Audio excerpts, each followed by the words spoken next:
Support comes from the Missouri Forest Products Association. Missouri produces wood pallets, railroad ties, white oak barrels, hardwood floors, and more. Details on the variety of products made in the state are at choosewood.com. Thank you for listening to this St. Louis on the Air podcast brought to you by Lindenwood University's Hammond Institute for Free Enterprise, examining market approaches to help solve economic and social issues, hammond.institute. Welcome to St. Louis on the Air. I'm Don Marsh.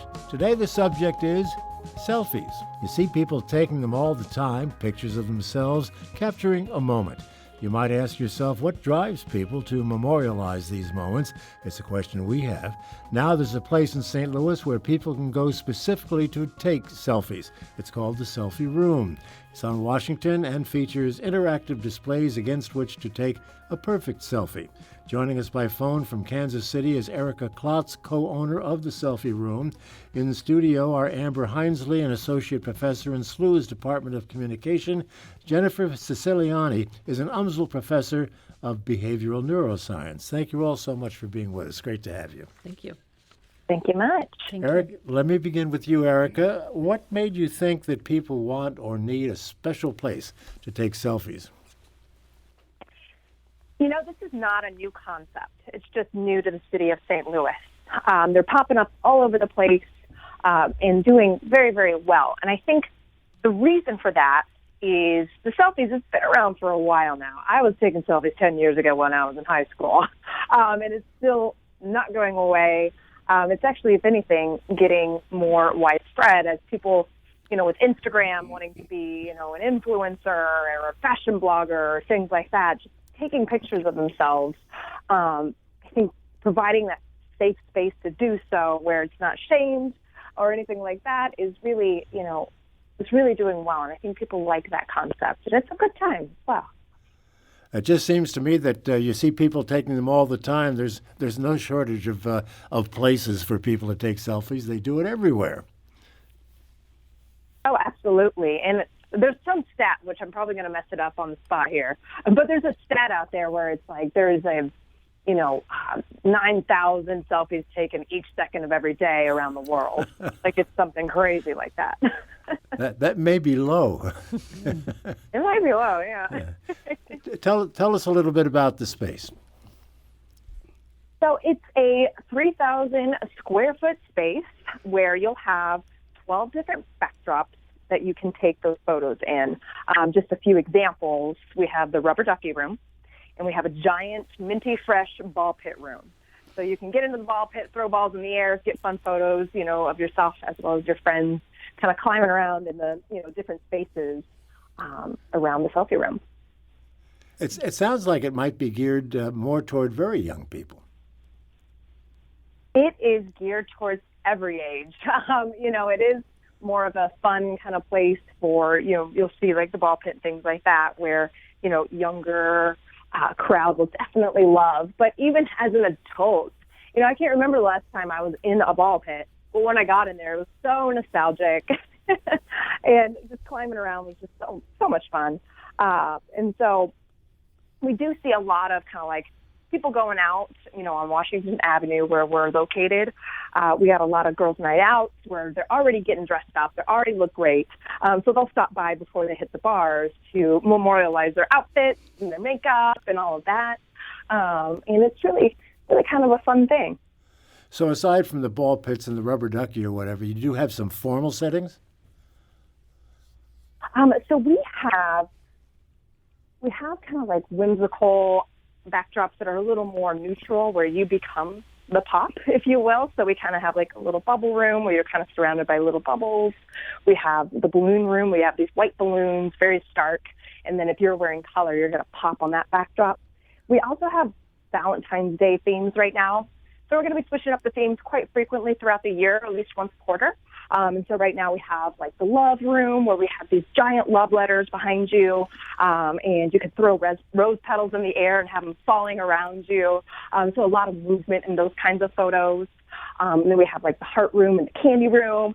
So lots of different things. We also have a secret room, which is very, it's kind of hard to find when you get into the space, but once you do, the pictures are so worth it. Well, my imagination is running wild right now with that one. Let me get some reaction to what you've told us so far from Amber and Jennifer. Amber, what do you think of this concept? I think it's really interesting, and actually, I'm a former journalist, and so my brain is running through questions I have for Erica, and so I actually wondered, for Erica, can you talk to us a little bit about why you did a permanent museum rather than a pop-up? Because a lot of the other museums like this that have come up have been pop-ups, and so I was just wondering, what do you think is special about St. Louis that we, I guess, deserve a permanent museum? I think it's really been proven with what you see at the City Museum being something that people would come down for. I mean, you have the surrounding areas in the Midwest where, you kind of go to the city, if you will, to do things. And this is the experience. And I think having more options of things to do is something that shouldn't be treated as a pop-up. And especially in St. Louis, having those options, around town and having in that same area as Washington Avenue with already so many things to do. I think it's just going to be a really good, a good staple, if you will, for the city, as well as, since we are switching up and keeping it so fresh and fun, that kind of keeps people coming back. If you have fun that first time, which you will, you'll be coming back, to kind of take advantage of those kind of more themes, if it's, let's say it's Halloween, things like that, or Christmas themes, having parties there, consistently. I just think that a pop-up really doesn't do this concept any justice. Jennifer Siciliani, what do you make of the concept? Well, I have questions, but the first among them is, tell us more about the secret room. we can't just leave that as you mentioned it. You mentioned a secret room that was hard to get to, Erica, and that was it. So we need to hear more about that. It's a secret room. It's a challenge. You get there, we're going to tell you about the secret room, and it's kind of up to you to find it.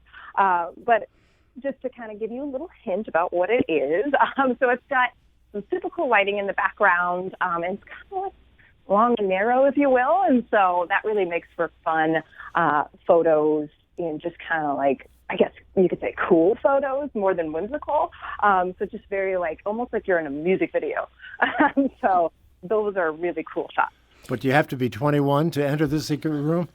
It's a little more of a grown-up room, yeah. But no, you don't. Do you anticipate down the line that wedding parties might come in with special requests to have you furnish the backdrops for some of their, concepts for their photographs? Yes. We're getting requests like that all the time, and we do have packages to kind of accommodate all of the above, even further out to even corporate parties, if a company wants to have their own kind of custom exhibit made, those are the kinds of things that we could do with this concept, which is just so fun. Jennifer, what's going on with people in this selfie world? We were talking about 9 billion being taken every second or whatever the figure is. What's happening? The studies, so I'm here to talk a little bit about the neuroscience aspect, of course, and the studies only date back to 2015, 2016. Mm-hmm. So the studies suggest that people are looking to propagate approval of themselves. So when they take and post selfies, they want to see if they get a number of likes on those mm-hmm. selfies. They also want to enhance their environments or propagate the notion of an enhanced environment, which leads to another question that I have that I want to get to in just a second. They also are promoting themselves, trying to enhance their self-image, lots of things that you would expect. Because most of them wind up on online. Well, there are actually some studies that attempt to classify whether or not people's selfie taking and posting behavior approaches pathology. Mm-hmm. And so they've got these breakdowns. If you take 3 or less a day but don't necessarily post, you're sort of okay. If you take 3 and do post, you're getting into the zone of possibly having a problem. And then 6 or more that are posted per day is considered by these authors anyway pathological. So, Amber, do you have thoughts on all of this part of it? Well, and so my area comes into this more from the communication aspect, and so I'm interested in what are we saying when we're doing those kinds of things. And so when we talk about selfies, there's actually different types of selfies. There's different classifications of selfies. And so it's different if you're taking a picture of yourself, probably, at some place like the Selfie Museum where you're in the photo, versus if you go to lunch and take a picture of your lunch, but you're not in the picture, but the perspective is yours.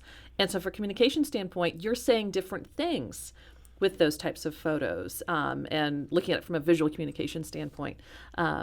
And so that's what I think is very interesting with the Selfie Museum in particular, is that it's focusing on one type of selfie. And so is that potentially feeding into further narcissism? But we have to remember that humans have always been narcissistic. I mean, that's just part of who we are. And, so kind of going from there then, Jennifer, maybe you can talk a bit more about that. Well, I was looking at some research that pointed out the fact that artists have always done self-portraits. Right. People have written autobiographies. This is just the modern version of those things. Is it linked to narcissism? Several studies suggest that in men it is, in women it's not. Yet we see more selfies taken and posted by women than we do men. We should point out, too, that people were taking pictures of themselves when the Polaroid camera came out, Sure, which is, absolutely. going back a few years as well. Erica, what do you think of all of this, the scientific approach to analyzing not what you're doing, but what is being done and why you're doing it?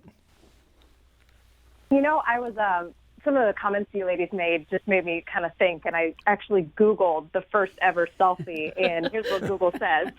Robert Cornelius's self-portrait, the first ever selfie, taken in 1839.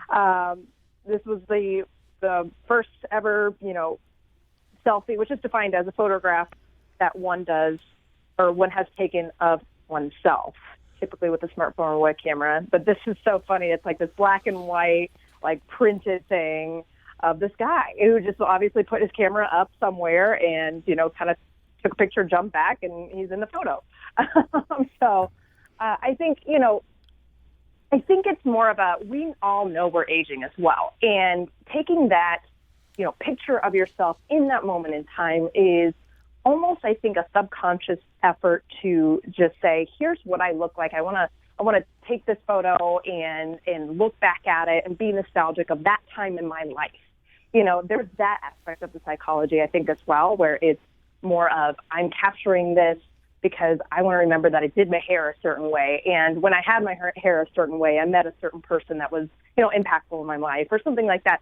I think there's that. It might not be something that's, in the forefront of our brains when we're doing it, but I think it's definitely part of the process of taking selfies or pictures, in a certain perspective of our world, if you will. I think what Jennifer might have been alluding to is the fact that in a lot of cases, I suspect it's people saying, "Hey, world, here I am. Acknowledge me. I'm part of this society, part of this group." Exactly. Yeah. Okay. All right. Yes, it's a self-identification thing, and saying to the world, here's what I'm interested in, or here's what I look like. And, especially as you're growing up and trying to find yourself, if you will, there's definitely part of that where there's a social aspect of trying to kind of put yourself into a certain identity. And so definitely part of it as well, I think. So. All right. Well, it's an interesting subject, and we're going to continue with it in just a moment, but I do have to take a break. This is St. Louis on the Air on St. Louis Public Radio, 90.7 KWMU. We hope you enjoy listening to this podcast of St. Louis on the Air, brought to you by Lindenwood University's Hammond Institute for Free Enterprise, examining market approaches to help solve economic and social issues. Hammond.Institute. Now back to our selfie conversation with Erica Klotz. She joins us from Kansas City. She is a co-owner of the Selfie Room here in St. Louis. It's on Washington. Amber Hinsley is a teacher at St. Louis University, and Jennifer Siciliani at UMSL. Back to you, Erica. It's been mentioned a couple of times, and your place has been called the Selfie Room and also a museum. What's museum about it? So there are different exhibits with different themes that you can go around and take pictures at these different exhibits. So in that vein, that would kind of classify it as a museum experience specifically for selfies, of course. So it's just that simple. You do have exhibits a la museum. Yep. I have to go ahead. Go ahead. I didn't say anything. I was laughing. Oh, okay. Have to ask you this. Correct me if I'm wrong, but it's my understanding that you're charging $30 a pop to attend the museum, the Selfie Room. That's pretty steep, it seems to me. You know, we have a few people that think that, but a lot of people are still coming at that price. And now here's the thing. You come in larger groups, you do get discounts with that. So that's kind of the idea there, is that it's not something where you're going to come by yourself, take pictures of yourself. You're going to be coming with your friends. You're going to be coming with your family members. You're going to be coming with your social groups and organizations, you know. And so with that in mind, you know, the price kind of starts at $30 and goes down from there. You mentioned that this is happening in other spots in the country, and a lot of them you indicated. Is the admission cost comparable in other places? They are, yep. Okay. You'll be happy to know that Caitlin, who has tweeted us, says, I visited the Selfie Room with friends on opening night last Friday, had a blast, and can see it being useful for photographers without the space or budget for a professional studio. Do you expect some of that? You know, we're getting a lot of that. Not only did we expect it, but we actually are pleasantly surprised at how much the creative world is, you know, embracing this concept, because they also have a problem in their world. You know, studio space is expensive if you do it for yourself as a photographer. And then if you do kind of like a turnkey, you know, rental of studio space with, you know, already lighting involved with the equipment, we have all of that already. You're looking at like $300 an hour or something crazy. It's pretty dang expensive to kind of have that for your clients. So with us, that is very, you know, a great thing for photographers to be able to have this turnkey space that already has all this equipment and all these different kind of themes and all of that, you know, readily available to them. Well, and to jump in on that as well, I think this is really reflective of trends we've seen in the last 5 years and how the selfie has really changed our photographic expectations in terms of talking about like with weddings, as well as just when we take quote unquote regular pictures. If we think about how that's changed and how we take pictures has changed. And so I think that may be driving a lot of the interest you've got, especially from professional photographers who understand that those are the types of photos that their clients now want. They don't necessarily want traditional wedding photos, or they want, in addition to that, having this very orchestrated selfie types of photos that they've got to commemorate their day. All right, I thought Erica was going to respond to that. Jennifer and Amber, you had indicated before we went on the air that you both have 11-year-old daughters. Is that correct? That's correct, yes. So will you be visiting Jennifer, will you be visiting the Selfie Museum, Selfie Room? I would like to visit it. I echo your thoughts about the cost being somewhat prohibitive for a couple people to go. Yeah. I know I talked about it with my daughter, and she was very excited at the prospect of going and wanted to take friends and wanted to know about, could we do like a birthday party there and things like that. So it sounds like this is something that would be great as an event space. And so that might actually wind up being more of what the revenue is for them. And so it'll be interesting to kind of hear from Erica later, you know, in a few months down the road and into how things are going. The Washington University, getting back to the idea of weddings and special events at the Selfie Room, Washington University has done a study in which they were cautioning people against relying so much on their selfies and taking selfies at these events that they will miss the moment. They'll miss the actual event. You're both nodding. Is that something that you consider, Jennifer? Yeah, I mean, that research was started by Gia Nardini. She's at University of Denver, and then a WashU researcher jumped in on it, and they found out that engagement, people's subjective ratings of how engaged they were in joyful situations, as well as their sheer enjoyment of the joyful situations, was reduced by taking those photographs in the moment. And we've also seen, I think all of us have seen, performance artists who during their concerts will stop the concert and ask those attending to please put their phones down. So it's getting to be a bit of a problem in other locations. So that's another great point for a place where you can have a designated safe spot for taking these. And although it's somewhat of a morbid statistic, I think it's important to mention about 250 deaths have been attributed to people taking selfies in unsafe locations. So here we have Erica has a safe location for people to do that, and an exciting location. And that begs my other question. Would you help people? There are 6 reasons that people engage in this behavior and post it. And I mentioned one of them being to enhance the environments that they're ensconced by. Would you help people propagate lies if you could? In other words, can we go in and have a backdrop of the Statue of Liberty or the Eiffel Tower, and will it look like we're actually there? We don't have that. I think the fun in what we do have is kind of more of a obviously fake backdrop, but fun, obviously, colorful thing where it's like, hey, yes, I did go to this space and I did take photos of myself, but look at how fun they are, versus having a green screen where you could kind of copy and paste different things into the background. I've seen that concept actually done before, where there was like some place in some airport that they put together this like set of, looks like you're on a private jet basically, and so lots of people were going to that thing, which I don't think we'll do things like that, personally as a selfie room, but it is something that's being done out there, which is kind of sad in a way. It's interesting you say that entertainers don't like the photographs being taken at their performances, yet there's probably no group more so than entertainers who are using selfies every day to promote themselves.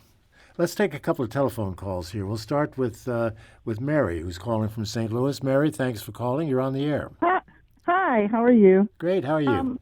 I'm good. I just have not heard anybody talk about how I use my selfies, and they're my personal photo diary.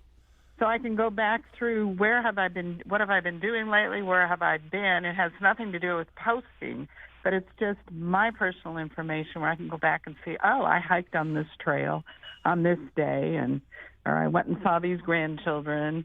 That's how I use mine, as a diary. All righty. Yes. I think I actually have an app for that. It's called 1 second every day, where you take little 1 second videos of what you're doing that day, and it puts it in a calendar format. And at the end of the year, I usually like posting my little video diary, if you will, from that app. And so that's exactly personally, that's kind of what I like too. So I totally agree with you on that. Is what was my life like in that moment? Because I just don't want to forget it, in a lot of ways. So if you're not taking a picture of yourself, is it still a selfie? Anybody? Well, from a communication standpoint, it really depends upon the perspective that you take it from. Like I mentioned earlier, if you take a picture of your lunch, that's still considered a form of a selfie because the perspective is yours. Or if you take a picture that involves your feet and something on the ground, that's still considered a selfie. But just taking a picture of your grandchildren, the example that Mary gave, wouldn't necessarily be a selfie unless she is somehow in the picture, or we're seeing it from like a very distinct perspective that she's offering. Psychology defines it a little bit differently. And again, we don't have a huge amount of research on this, but they define it as it has to include you. So as I hear you talk, I don't know if your feet would qualify or not, but we divide it into 3 categories. It includes either just yourself, you and a paramour, somebody with whom you're involved romantically or intimately, and then a group. I have a question for you, Jennifer. Amber mentioned taking a picture of your lunch. What compels people to take a picture of their lunch, and put it online? Just the lunch. How about I offer you these 6 reasons that people do anything of this sort? So we talked about environmental enhancement, showing off where you're going, where you've been, boosting self-confidence, attention-seeking behavior, mood modification. So people will take and post selfies in order to enhance their moods.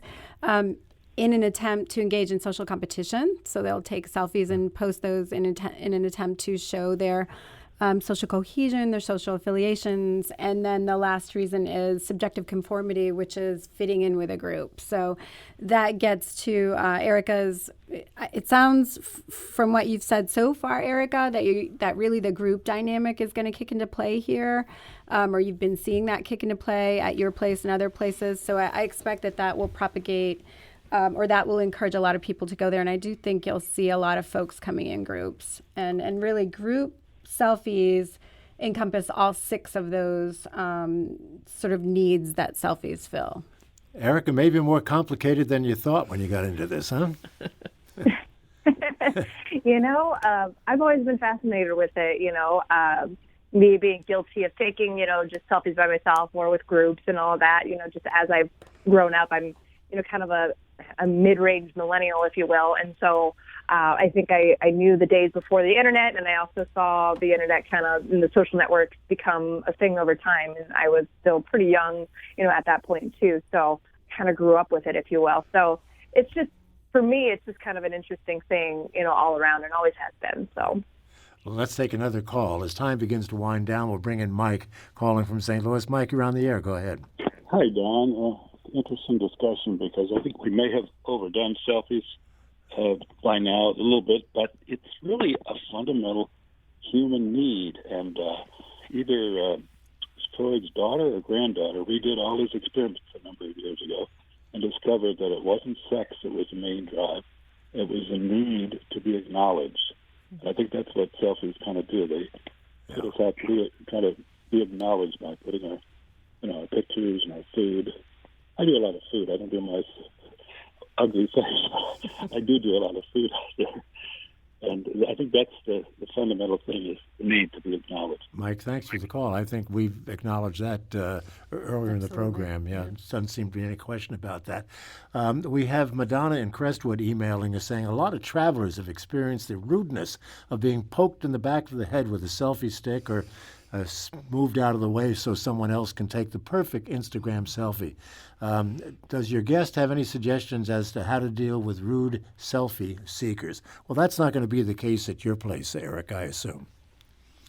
It's definitely not. Since the sets are, pretty spread out, you should be able to kind of have enough room to kind of get your setup going. We also have phone stands within the lighting. We have professional lighting at each exhibit to kind of help enhance your pictures. But we also have little places where you can put your phone on those and put on a timer, stand back, get the shot. So you won't see a lot of selfie sticks poking around. You've obviously thought this out. Question for Amber and Jennifer here, and then we'll have to wrap it up. And the question is, what do you find most interesting about the way people portray themselves in their selfies? Do you want to start, Amber? Sure. I can say, actually, what I think is most interesting is the fact that it hasn't changed that much. Erica talked about, one of the earliest photographs was a selfie. You look back in history, we've got people who've paid artists to do self-portraits, which are in a lot of ways selfies. And so, we're seeing this I think it's just amplified on social media. And that's really where it's coming from. And it seems like, there's this barrage of selfies and what does this mean for our culture and things like that. I think fundamentally it hasn't changed. We're just seeing a lot more of it now because social media is now this platform where we can publish these things. Right. Jennifer, any thoughts about it? Yeah, I think a couple of things I'm finding especially interesting among a number of others. One, the use of filters. I think it's interesting to watch the filters that people use. You can see the ones that sort of take off like wildfire that everybody's adopting that aren't necessarily related to a holiday. There are just some filters that everybody sort of likes. I think the second thing that is somewhat interesting to me is the vulnerability that people display in selfies. So how much of their environment they're willing to display, how much of their humanity they're willing to display, and even things like showing their family members or their place of work. Mm-hmm. So I think not necessarily privacy issues, but privacy considerations interest me. Do you have a final thought, Erica, with regard to the way, of course, you've only been open for a couple of days, the way people, what displays they're choosing more than the others? The more interactive the display, the more popular it is. There's kind of two front runners right now. So I do end up asking people, what was their favorite room if they had to pick just one. And so, we're also asking people, what do they want to see more of? So we do definitely listen to feedback, and whatever you found most fun or interesting, we're going to do more of over time, since we are going to be switching it up pretty frequently. Well, Erica Klotz, I want to thank you so much for being with us and talking about the Selfie Room and Museum, if you will. Good luck to you, and thanks once again for being with us. And Amber Hinsley, Amber Hinsley from St. Louis University, great to talk to you. And Jennifer Siciliani from the University of Missouri St. Louis, thank you for being with us. A lot of fun. Thank you. Thank you very much. This is St. Louis on the Air on St. Louis Public Radio, 90.7 KWMU.